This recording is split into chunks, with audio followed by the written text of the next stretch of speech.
आज भव्य राम मंदिर में स्थापित हो गए। हम लोगों का एक सपना तो पूरा हो गया।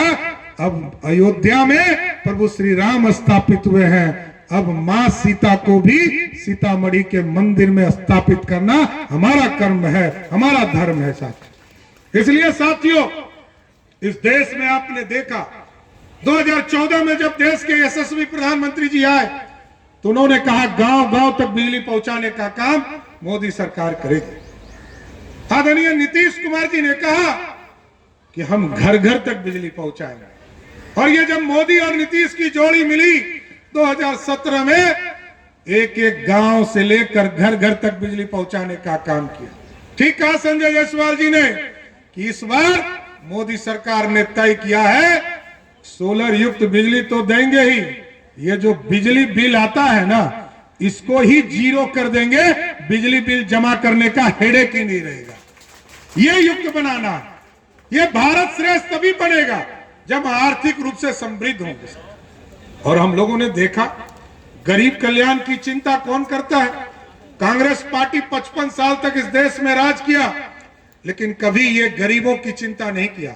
लेकिन मोदी जी ने साफ तौर पर कहा गरीबों को पक्का मकान हम देंगे, गरीबों को पानी पीने के लिए नल जल हम देंगे।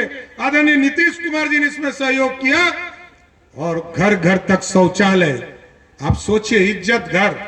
लोग पहले शौचालय जाते नहीं थे, शौच करने के लिए खेत में जाना पड़ता था। हमारी मां बहनों को इंतजार करना पड़ता था कि शाम ढलेगा तब हम शौच के लिए जाएंगे। लेकिन मोदी सरकार ने ये चीजों को स्थापित किया। आपसे लोग पूछेंगे कि मोदी जी ने दिया क्या, आप जरूर गिनाइए। घर दिया मोदी ने, पानी दिया मोदी ने, शौचालय दिया मोदी ने, और जब रसोई में पहुंचता हूं तो गैस कनेक्शन दिया मोदी ने, और खाने के लिए अनाज दिया मोदी सरकार ने। अब रहने के लिए, खाने के लिए, पीने के लिए, शौचालय के लिए मोदी सरकार। और अब जब बीमार पड़िएगा तो अभी हम बड़ा गर्व से कह सकते हैं कि अभी हमने तय किया है, आदरणीय नीतीश कुमार जी के नेतृत्व में भारत की सरकार ने यह तय किया, आदरणीय प्रधानमंत्री नरेंद्र मोदी जी के नेतृत्व में जब हम लोगों ने डबल इंजन की सरकार बनाई साथियों, 2 मार्च को हम लोगों ने तय किया कि पूरे बिहार में जितने नेशनल फूड सिक्योरिटी एक्ट के तहत जिनको जिनको अनाज 5 किलो अनाज मिलता है उनको 5 लाख तक का इलाज मोदी और नीतीश कुमार की सरकार पे करेगी। अब हॉस्पिटल में जाइएगा, इसकी चिंता मोदी और नीतीश कुमार करेंगे। और इसलिए मैंने कहा नीतीश कुमार जी का नाम 1 करोड़ 21 लाख परिवार, मतलब 6 करोड़ 37 लाख लोगों का इलाज मोदी सरकार कराएंगे। और लगभग 58 लाख परिवार, लगभग 2.5 करोड़ लोग, लगभग 8.25 करोड़ लोगों का इलाज मोदी और नीतीश कुमार की सरकार कराएगी साथ। इसलिए हम जरूर आग्रह करेंगे, निवेदन करेंगे। सुनील कुमार जी अभी नॉमिनेशन करने गए हैं।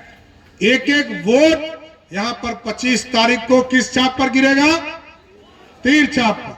और बगल के सीट, इस सीट पर, क्योंकि ये इलाका तो डॉक्टर संजय जायसवाल जी का है, तो पश्चिमी चंपारण पर जो सीट पर वोट है वहां कहां गिरेगा?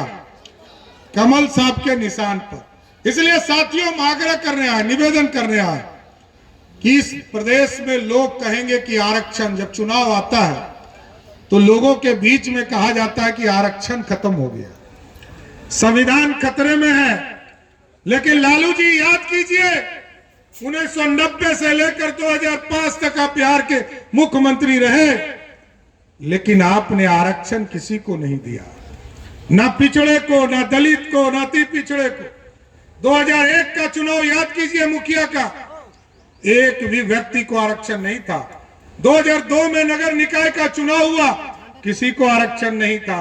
लेकिन जैसे ही नीतीश कुमार जी और सुशील मोदी की सरकार बनी, 50% महिलाओं को आरक्षण मिला, 20% अति पिछड़े को आरक्षण मिला, और 17% SC ST समाज को मिला। यह है आरक्षण।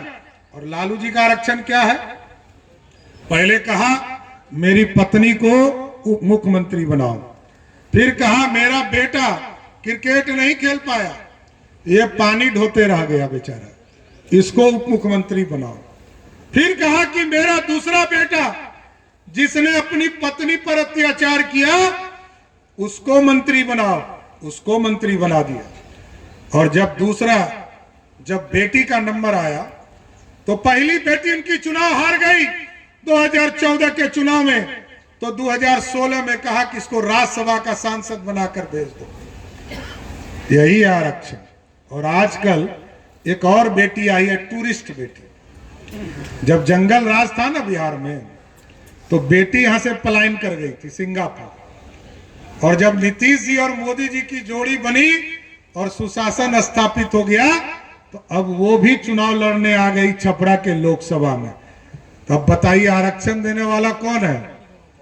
आरक्षण देने वाला इस देश में कोई है तो मोदी और नीतीश कुमार की सरकार, जो सभी वर्गों को आरक्षण देने का काम किया। सर, यह है भाजपा का न्याय। 1990 में याद कीजिए, इस देश में कांग्रेस पार्टी